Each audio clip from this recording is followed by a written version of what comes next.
Alguém puxa assim, por favor. Gente, isso tá, minha filha.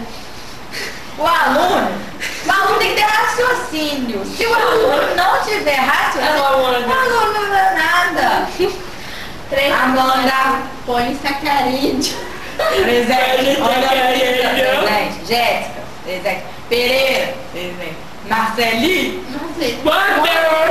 Wander. O Dori Sacarite. Camino. É porque assim, né?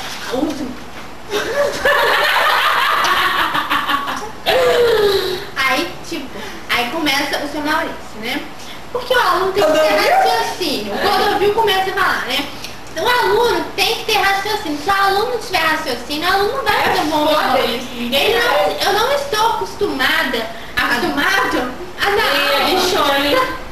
A dar pra esse grupo, pra esse nível de aluno, não estou.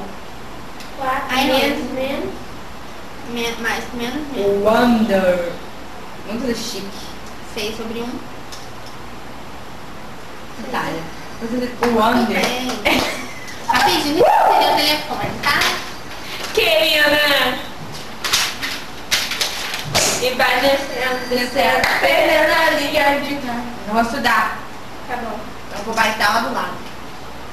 Quê? Bite.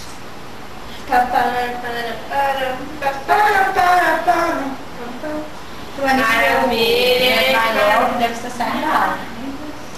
Seu logo. Ligo e desligo. Nossa, lindo MP3 que eu vi só comprar. Ele comprou? Não, que eu já vendo, sei lá.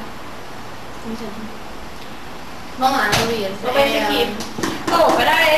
Sabe esses dias? Entendeu, né, Luísa? Sim. Só vai ficar aqui, ó. 1, todos 2. É, qual exercício é esse? Eu tenho que achar aqui nas corinhas. Ah, tá. Gente, chega, né? O que chega, menina? Chega, uai. Eita, rasteira, sou. Você é a menina lá. Corta!